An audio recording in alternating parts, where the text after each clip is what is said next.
Assalamualaikum warahmatullahi wabarakatuh. Terima kasih atas kesempatannya mencoba menanggapi apa yang disampaikan oleh teman-teman narasumber dan uh, peserta pada webinar kali ini. Yang pertama, operasi tangkap tangan itu sesungguhnya dalam pemberantasan tindak pidana korupsi memang bisa mempengaruhi tingkat penyalahgunaan kekuasaan dan penerimaan suap bagi APH dengan cara mengejutkan pelaku juga saat tindakan korupsi itu dilakukan. Itu juga sangat merupakan terapi kejut bagi mereka gitu. Yang kedua, OTT itu juga dapat memberikan efek jera kepada para pelaku korupsi sehingga membuat mereka berpikir ulang sebelum melakukan tindakan-tindakan yang tidak etis tersebut.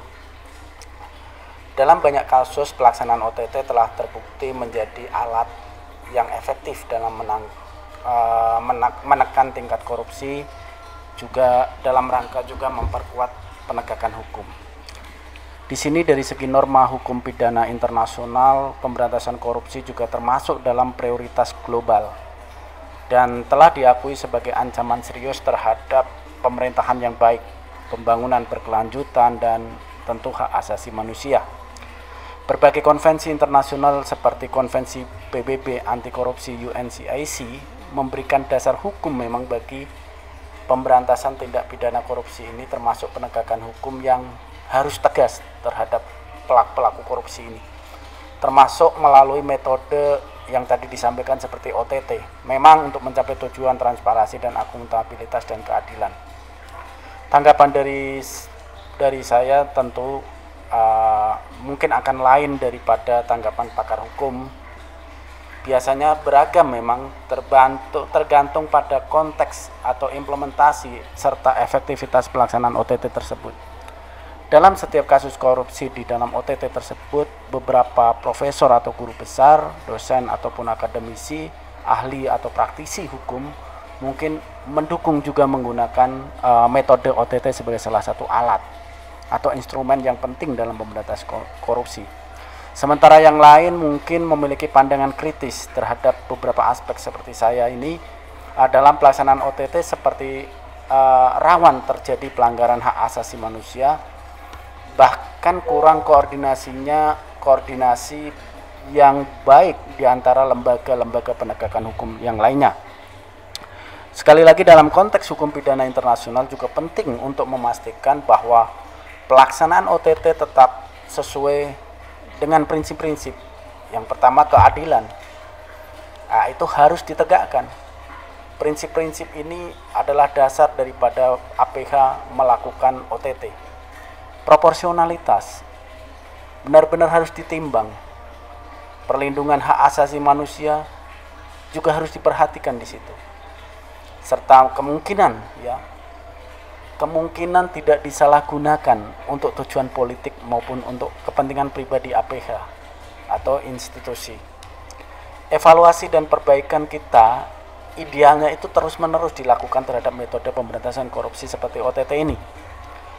Juga perlu dilakukan untuk memastikan keberlanjutan dan efektivitas dalam upaya menekan tindak pidana korupsi. Di sisi lain, kita sepakat di Indonesia ini untuk memastikan keberlanjutan atau efektivitas dalam upaya pemberantasan korupsi ini dengan metode OTT, memang menurut hemat saya terdapat beberapa hal yang dapat diterapkan dalam konteks hukum acara pidana.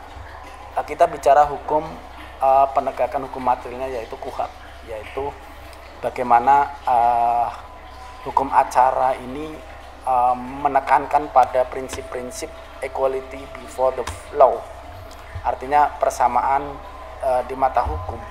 Dan itu siapa yang menggerakkan? Yaitu APH-nya. Memang harus ada beberapa langkah kita yang dapat diambil untuk meningkatkan baik transparansinya, baik akuntabilitasnya, serta keberlanjutan dalam penegakan hukum terhadap korupsi melalui OTT tanpa tebang pilih. Pertama, harus ada penguatan hukum, baik material maupun hukum acaranya. Melakukan evaluasi mendalam terhadap peraturan undang-undang terkait dalam penegakan hukum korupsi. Bicara materialnya, termasuk di dalam KUHP-nya, KUHAP-nya, untuk memastikan adanya landasan hukum yang jelas dan kuat dan terstruktur untuk pelaksanaan OTT sehingga tidak ngawur di dalam pelaksanaan dimaksud. Juga ada semacam pelatihan dan pembinaan terhadap APH. Siapapun APH melakukan pelatihan pembinaan secara berkala bagi aparat penegak hukum termasuk penyidik dan jaksa dalam rangka pelaksanaan OTT sesuai dengan prosedur yang berlaku dan prinsip-prinsip human right. Koordinasi lembaga penegak hukum juga penting. Yang ketiga, mari perkuat kerjasama, koordinasi antara institut penegak hukum, kepolisian, kejaksaan, ya, lembaga anti korupsi, advokat, ya, untuk meningkatkan efisiensi dan efektivitas penindakan korupsi melalui koordinasi.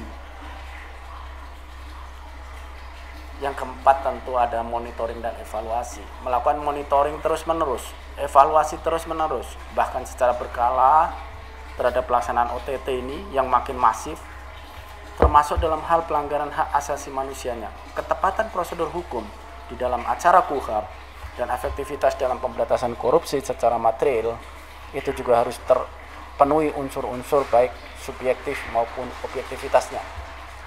Yang terakhir adalah partisipasi masyarakat. Di sini kita dorong partisipasi aktif masyarakat untuk dalam rangka pengawasan ataupun pemantauan terhadap pelaksanaan OTT, sehingga masyarakat ini juga harus dilindungi sebagai whistleblower, ya, harus diberikan ruang untuk pengaduan, untuk untuk keamanan data pribadi dia terhadap potensi penyalahgunaan kekuasaan ataupun dalam pelaksanaan OTT yang dimaksud.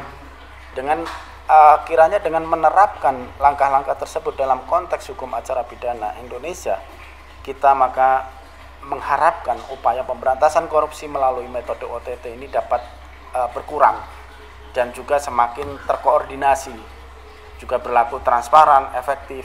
Untuk dalam rangka perbaikan evaluasi yang berkelanjutan juga diperlukan untuk memastikan bahwa pelaksanaan OTT ini juga memenuhi standar-standar hukum yang berlaku, menghormati hak asasi manusia, dan menghasilkan hasil-hasil yang optimal dalam upaya pemberantasan tindak pidana korupsi ke depan. Mungkin dari saya cukup sekian karena waktu, dan saya kembalikan kepada moderator. Assalamualaikum warahmatullahi wabarakatuh.